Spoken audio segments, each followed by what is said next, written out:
mendatangkan penyakit pada orang sekeliling.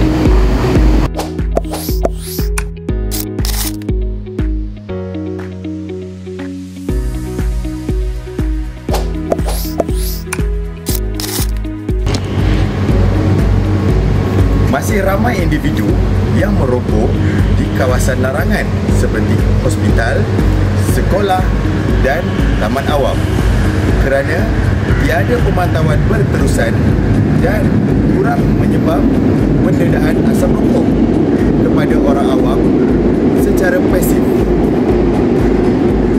Tabiat merokok di komuniti arah Damansara antaranya adalah merokok secara terbuka di kawasan awam, kurang kesedaran tentang bahayanya merokok, tiada tindakan tegas terhadap larangan merokok dan sikap acuh tak acuh terhadap merokok pasif seperti kanak-kanak, wanita hamil dan warga emas. Baiklah, mari kita bertanyakan tentang situasi merokok kepada orang awam di sini. Kalau nak katakan penguasaan daripada kesihatan sini pun adalah juga kita nampak yang datang orang awam yang menegur. Lepas tu lagi satu, bagi itulah orang yang merokok ni aktif dengan pasif. Pasif ni datangkan keburukan yang lebih teruk daripada aktif tau. Okey, yang pasif ni macam kanak-kanak, warga emas tu kan. Okey, kita rasa apa kesan yang diorang boleh hadapi kalau diorang selalu mengisap, selalu membau rokok? Tinggi lagi yang kita tahu kan, yang sebagai macam saya tahu kan, dia punya apa yang jawab dekat pasif tu kan, mungkin lagi teruk daripada yang perokok. Yang macam kita tahulah kan, kita bukan bahagian tu, tapi kalau boleh daripada perokok-perokok ni pun kita nasihatkan lah, DKM pun dah keluarkan untuk media apa semua dah beritahu perokok-perokok denda apa semua. Harap ada kesedaran daripada perokok sendiri. Itu lah. Jadi soalan terakhir je, macam mana kalau nak ada cadangan, ada tak idea untuk menambah baik bagi mengurangkan orang untuk menghisap rokok di kawasan orang awam? Nasihat tuan, nasihat dan cadangan lah.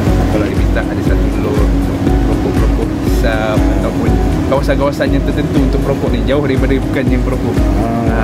Bukan yang perokok lah. Saya rasa itu je soalan kami. Terima kasih cik. What is your name? Abu Said. Abu Said.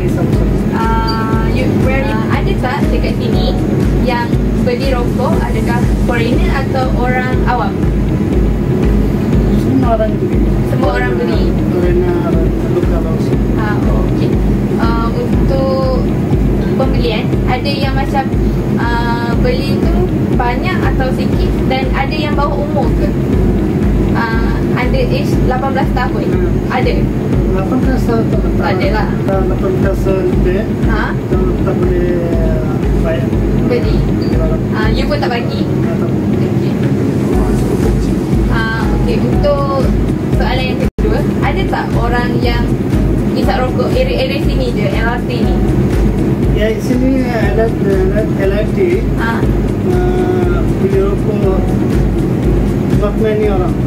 Tak ada orang. Tapi ada yang hisap rokok kawasan sini. You pernah nampak dia orang hisap rokok?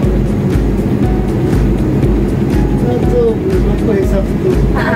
Bawah, dekat bawah. Okey, itu sahaja. Okey, itu sahaja soalan daripada kami. Terima kasih. Encik biasa ke dengan kawasan arah Damansara ataupun encik tinggal kat sini?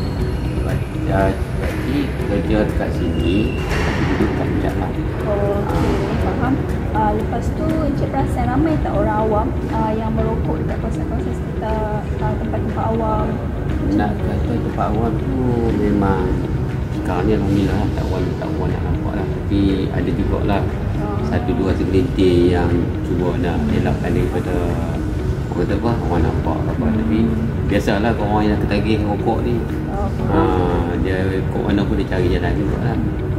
Tapi untuk yang ketara sangat semenjak government buat apa ni, kerajaan dah buat buka puasa benda ni, dia memang susah juga lah. itulah dia punya orang kata apa ni